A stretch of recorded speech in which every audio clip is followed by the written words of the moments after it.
नमस्कार साथियों, good afternoon. मैं मुकेश कुमार मीना आपको हिस्ट्री की बीए थर्ड ईयर की ऑनलाइन क्लासेस में स्वागत करता हूं। देखिए, कल मेरे पास कुछ स्टूडेंट्स आए थे और मेरे से कुछ सिविल सर्विसेज के बारे में उन्होंने बात की और वो पूछना चाह रहे थे कि सर सिविल सर्विसेज की हम तैयारी किस प्रकार से करें। तो कुछ समय के लिए मैं आपको सिविल सर्विसेज के बारे में बताता हूं। देखिए, अगर जो भी विद्यार्थी आईएएस या आरएएस एग्जाम्स की तैयारी करना चाहता है तो वह विद्यार्थी अभी से ही एनसीईआरटी बेसिस बुक्स 6ठी से लेके 12th स्टैंडर्ड तक की एनसीईआरटी की बुक्स आती हैं, तो वो सारी ही बुक्स को पढ़ना स्टार्ट कर दें और अपना एक बेस तैयार करें। बेस से मतलब अगर कोई किसी का हिस्ट्री वीक है तो हिस्ट्री को ढंग से पढ़े, किसी का ज्योग्राफी वीक है तो उसको ज्योग्राफी को ढंग से पढ़े, इकोनॉमिक्स वीक है तो इकोनॉमिक्स को पढ़े। और करंट अफेयर्स के लिए वो एक नेशनल लेवल का कोई भी अखबार, हिंदुस्तान है, द हिंदू है, कोई भी एक पेपर जो आपको ठीक लगता हो वो एक पेपर आप डेली रीड करें, अच्छे से पढ़े, समसामयिक घटनाओं को समझे। और जैसे ही आपका बीए फाइनल एग्जाम्स हो जाता है तो उसके बाद आप ये एग्ज़ाम दे सकते हैं। इसका जो योग्यता रख रखी है, जो उसकी है योग्यता, वो बीए रख रखा है, ठीक है।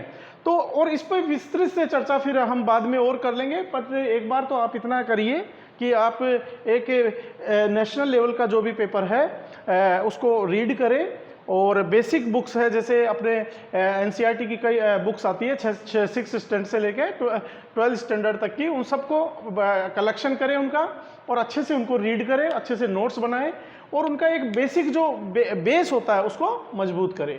तो अब हम हमारे टॉपिक पे आते हैं। अपनी हिस्ट्री की बीए थर्ड ईयर की क्लास है ये। और अगर एक और मैं बात बोल दूं आप सभी को, जितने भी बच्चे हैं जिन्होंने हमारी जो ऑनलाइन क्लासेस है इसको सब्सक्राइब नहीं किया है तो अभी सबसे पहले इसको सब्सक्राइब करें और बेल का आइकन को क्लिक करें, ताकि जो भी नेक्स्ट टू नेक्स्ट क्लास आती है उसका वीडियो आपके मोबाइल पे उपलब्ध हो जाएगा। तो हम आगे चलेंगे। देखिए, हम टॉपिक पढ़ रहे हैं पुनर्जागरण काल। वर्ल्ड हिस्ट्री का टॉपिक है पुनर्जागरण काल। पुनर्जागरण के मैंने आपको पुनर्जागरण का शाब्दिक अर्थ बताया। सबसे पहले पुनर्जागरण का उदय कहाँ हुआ इसके बारे में हमने डिस्कस किया। मैंने बताया ये इस पुनर्जागरण का सबसे पहले उदय इटली में हुआ, और क्यों इटली में हुआ उसके हमने कारण पढ़े, क्या कोजेज थे, ऐसे क्या कारण थे जो इटली में पुनर्जागरण का उदय हुआ।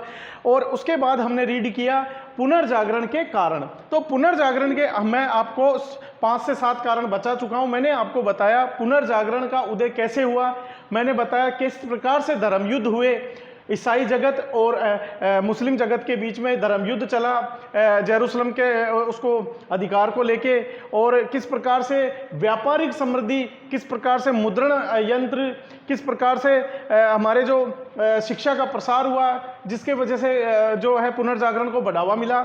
इस कड़ी में हम आगे जो चलते हैं तो आगे हमारा पॉइंट लिखिएगा, बहुत इंपॉर्टेंट है, बहुत इंपॉर्टेंट पॉइंट है। सबसे इंपॉर्टेंट पॉइंट है ये, इंपॉर्टेंट पॉइंट लिखिएगा, भौगोलिक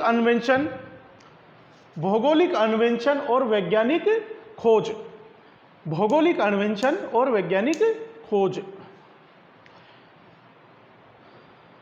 इसमें लिखेगा दिशा दिग्दर्शक यंत्र, इसको कुतुबनुमा भी कहते हैं। दिशा दिग्दर्शक यंत्र जिसको कुतुबनुमा भी कहते हैं, कई बार एग्जाम्स में पूछा हुआ है, इंपॉर्टेंट कर लीजिएगा। दिशा दिग्दर्शक यंत्र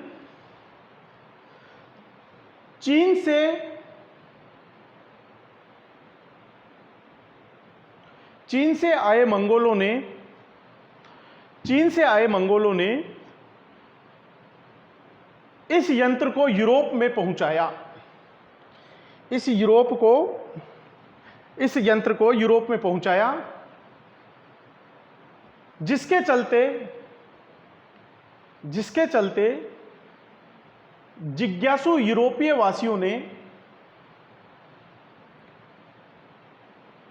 इस यंत्र की सहायता से इस यंत्र की सहायता से अनेक भौगोलिक अन्वेषणों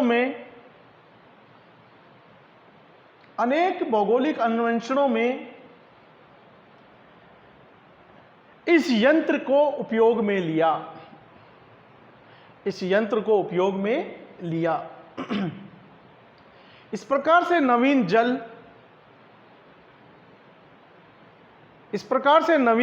जल और स्थल मार्गों के निरंतर खोज से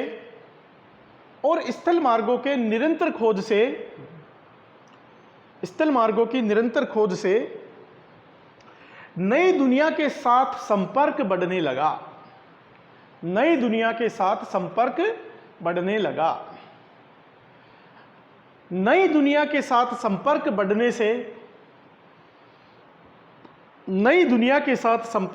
से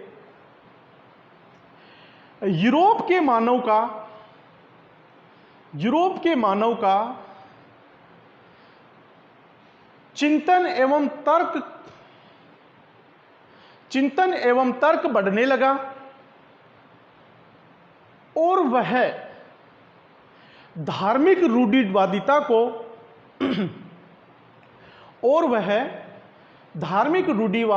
को छोड़ करके प्रगति के पथ पे आगे की ओर प्रशस्त हुआ। प्रगति के पथ पर आगे की ओर प्रशस्त हुआ। पैराग्राफ चेंज करके लिखेगा, बारूद,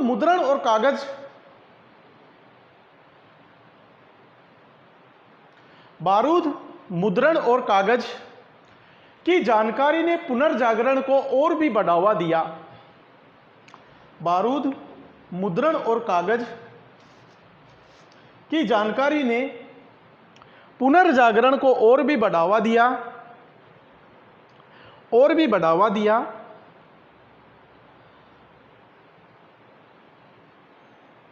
अब यूरोप का मानव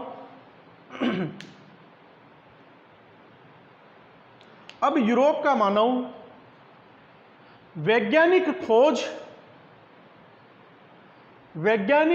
की ओर उन्मुख हुआ।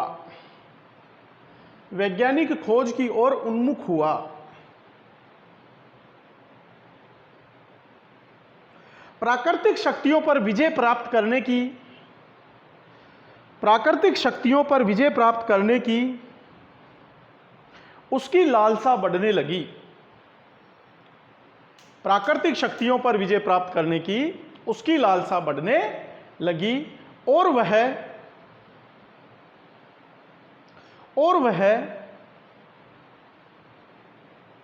एक के बाद एक नई समुद्री यात्राएं करता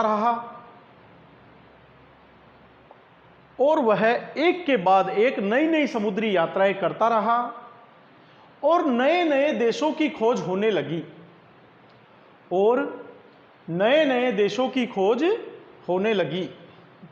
नेक्स्ट पॉइंट पे लिखेगा, यूरोप का मानव अब इस निष्कर्ष पर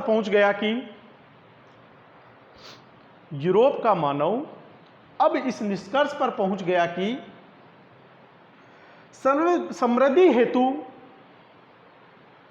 समृद्धि हेतु व्यापार और उन्नत व्यापार हेतु यूरोप का मानव अब इस निष्कर्ष पर पहुंच गया कि समृद्धि के हेतु तो व्यापार और व्यापार की उन्नति के लिए वैज्ञानिक अन्वेषणों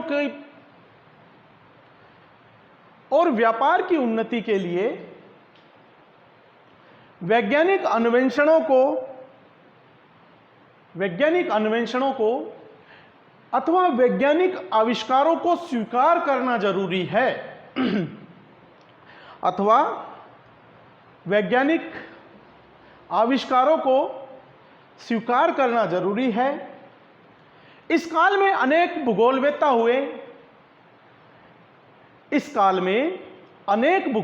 हुए जैसे मार्को पोलो,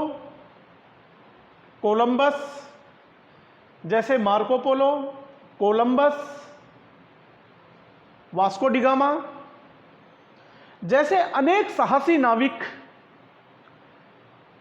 जैसे अनेक साहसी नाविक पुनर्जागरण काल में हुए और इन्होंने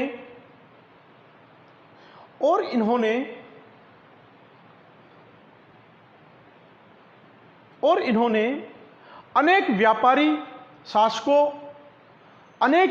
शासकों आदि का सहयोग प्राप्त किया और धीरे धीरे अनेक नगरों की स्थापना की और धीरे धीरे अनेक नगरों की इन्होंने खोज की, भौगोलिक खोज की। जैसे 1487 में 1487 में कैप्टन बार्थोलोम्यू डियाज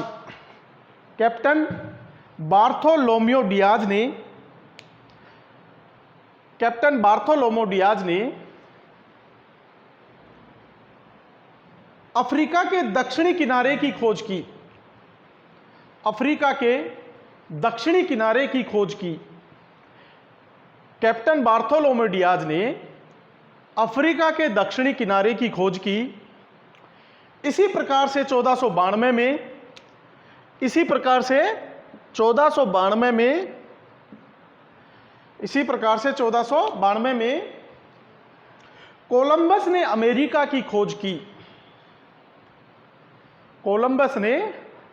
की खोज की और इसी प्रक्रिया के चलते 1498 में वास्को डी गामा भारत आया और इसी प्रक्रिया के चलते 1498 में वास्को डी गामा भारत आया और उसने 1498 में 98 वास्को डी गामा भारत आया और उसने भारत की खोज की। इस प्रकार से उपरोक्त भौगोलिक खोज और अन्वेषणों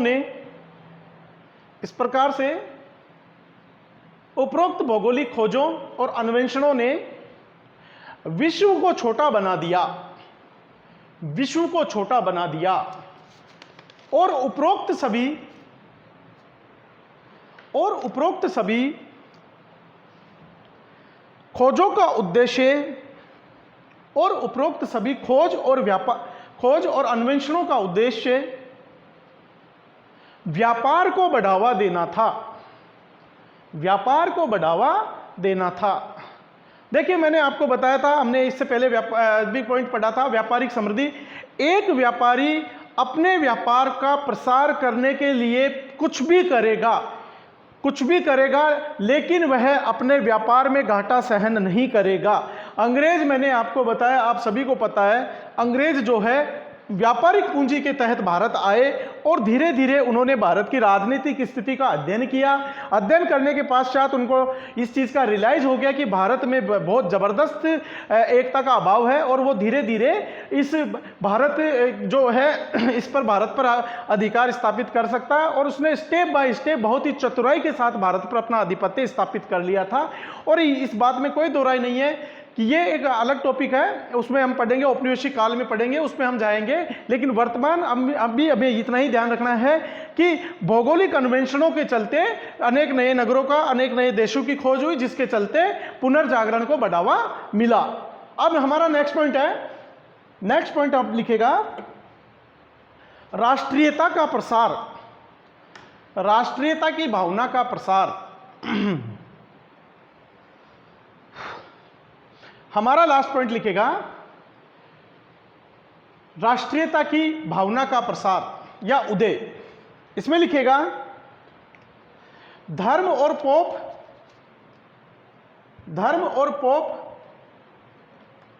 और भाग्य, धर्म, पोप और भाग्य पर आश्रित रहने वाला यूरोप धर्म, पोप और भाग्य पर आश्रित रहने वाला यूरोप अब नवीन प्रगति के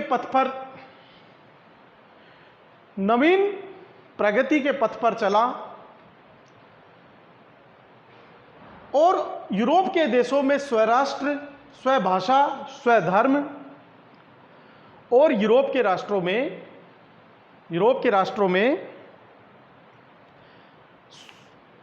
स्वराष्ट्र, स्वभाषा, स्वधर्म की भावना जागृत होने लगी।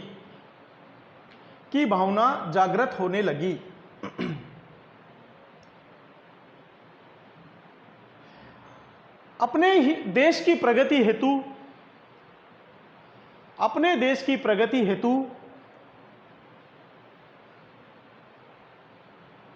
व्यापार के क्षेत्र में होड़ ने राष्ट्रीयता को बढ़ावा दिया।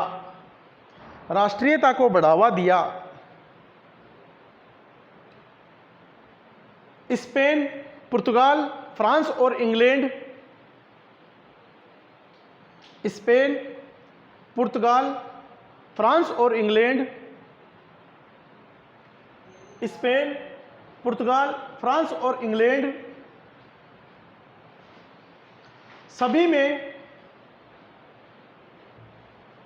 सभी में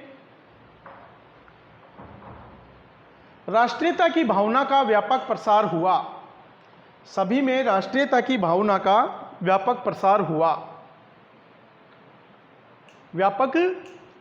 हुआ और यूरोप में राष्ट्रीय राज्यों की स्थापना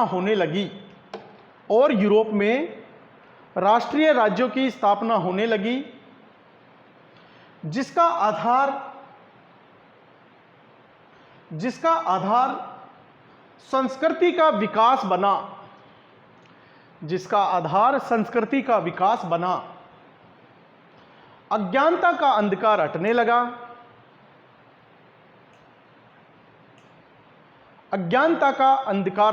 लगा और पुनर्जागरण की ज्योति सर्वत्र जलने लगी। अज्ञानता का अंधकार हटने लगा और पुनर्जागरण की ज्योति सर्वत्र जलने लगी। Paragraph change. इस प्रकार से हम देखते हैं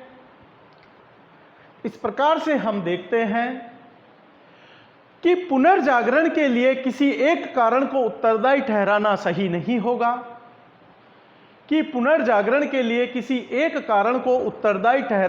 नहीं होगा, अपितु पुनर्जागरण के लिए अनेक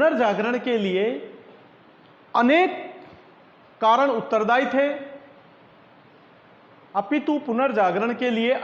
उत्तरदायी थे और इसमें वैज्ञानिक अन्वेषणों और भौगोलिक खोजों के चलते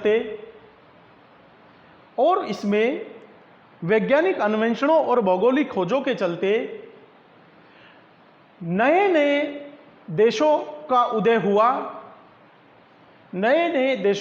हुआ और संस्कृतियों का आपस में परस्पर सामंजस्य बैठा या समन्वय हुआ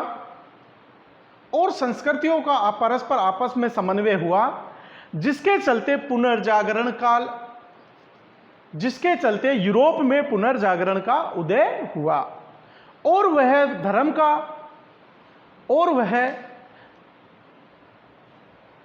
की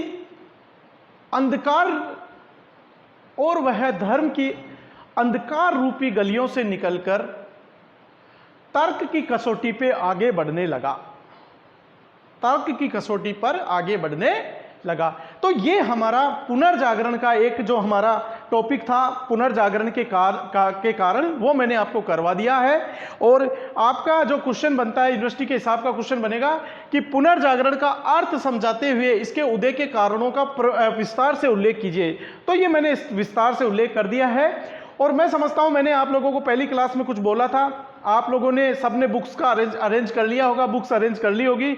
और बुक्स के साथ साथ मैंने आपको वर्ल्ड का मैप बोला था, तो अगर आप लोगों ने मैं वापस से बोल रहा हूं आप लोगों को, एक तो वर्ल्ड का मैप और एक विश्व इतिहास की किताब मैंने लिखवा दिया है, नाम राइटर्स का नाम लिखवा दिया है, और जितना जल्दी हो सके आप उसको रीड कीजिए, मेरे साथ साथ चलिए, तो चीज़ें बहुत आसान लगेगी, पढ़ने में इंटरेस्ट आएगा। और कल हम जो हमारा नेक्स्ट टॉपिक है वो पढ़ेंगे पुनर्जागरण के परिणाम। क्या पढ़ेंगे? पुनर्जागरण के परिणाम। और जितने भी जो भी मेरे स्टूडेंट्स क्लास ले रहे हैं, सबसे मेरा निवेदन है चैनल को सब्सक्राइब करें, अपने साथियों को भी बोले, ताकि ज़्यादा से ज़्यादा स्टूडेंट्स क्लास का लाभ ले पाए। ओके, जय हिंद, जय भारत।